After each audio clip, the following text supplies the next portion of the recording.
අද මම ඔයගලන්ට කියලා දෙන්න යන්නේ ලේසියෙන්ම high speed normal machine එකේ timing තියාගන්න විදිය. ඉස්සෙල්ලාම ඉන්ඩිකටුවයි needle plate එකයි feed dog එකයි put එකයි ඒ ටික ගලව ගන්න. ඉන්ඩිකටුව high වෙන සිදුර සහ ඉන්ඩිකටුවේ high වෙන සිදුරට උඩින් තියෙන needle bar එක හරහා තියෙන සිදුරේ කුණු තියෙනවා නම් ඒක පිරිසිදු කරගන්න. අලුත් ඉන්ඩිකට්ටක් අරගෙන ඉන්ඩිකටුවේ groove එක පිටපැත්තට හිටින විදියටත් needle එකේ calf එක ඇතුල් පැත්තට හිටින විදිහටත් උපරිම උඩට උස්සලා හයි කරන්න. හෑන්ඩ් වීල් එක අතින් කරකවලා නීඩල් එක උපරිම පල්ලෙහාට අරගෙන යන්න. එතකොට ඊළඟට කැරියර් එක ඇතුලෙන් ඔයා බලනකොට ඉන්දිකටුව කැරියර් එක ඇතුලට ඇවිල්ලා කැරියර් එකේ උඩ මට්ටමේ පේන්න ඕනේ ඉන්දිකටුවේ නූල දාන සිදුර.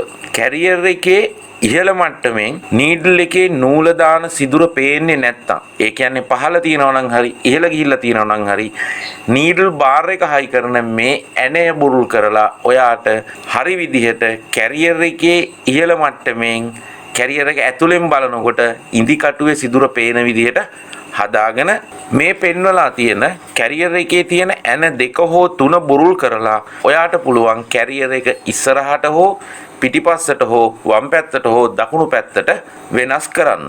ඊළඟට හෑන්ඩ් වීල් එක අතින් කරකවලා ඉන්දිකටුව පහළට ගිහිල්ලා ඉහළට එන අවස්ථාවේ ඉන්දිකටුවේ නූල දාන සිදුරට උඩින් තියෙන නීඩල් කාප් එකේ මැද්දට වඩා චුට්ටක් පහළින් කැරියර් එකේ පොයින්ට් එක හිටින විදිහට තියලා කැරියර් එකේ ඇන තද කරන්න. නීඩල් එක පහළට ගිහිල්ලා ඉහළට එනකොට නීඩල් එකේ කාෆ් එකේ මැද්දට වඩා චුට්ටක් පහළින් හිටින විදිහට තියලා කැරියර් එකේ යන තද කරන්නේ. කැරියර් එකයි ඉන්ඩිකටුවයි අතරේ ඉඩක් තියෙන්නත් බෑ. ඒ කියන්නේ ගෑවි නොගෑවි යන්න ඕනේ ඉන්ඩිකටුවේ කැරියර් එක. වද්දන්නත් එපා. කැරියර් එකයි ඉන්ඩිකටුවයි අතරේ ඉඩ තියන්නත් එපා. මේ විදිහට ටයිමින් තියාගත්තාම කිසිම ගැටලුවක් නැතුව ඕනම රෙද්දක් මහන්න පුළුවන්. ඔයා පාවිච්චි කරන්නේ ඔරිජිනල් නීඩල් එකක් නම්. ප්‍රශ්න ඇති වෙන්න පුළුවන් ඔයා බාල ඉන්දිකටු පාවිච්චි කරනවා නම්. ඒ ගැන මම තව වීඩියෝ දාලා තියෙනවා. මේ ටයිමින් තියෙන විදිහ ගැනත් තව වීඩියෝස් මම දාලා තියෙනවා. ඉන්දිකටු සම්බන්ධව දාපු වීඩියෝස් සහ මේ ටයිමින් තියෙන එක ගැන දාපු වීඩියෝස් බලන්න.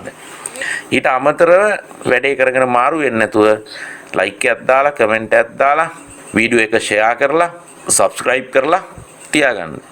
ඔයාට කවදා හරි ප්‍රයෝජනවත් වෙයි.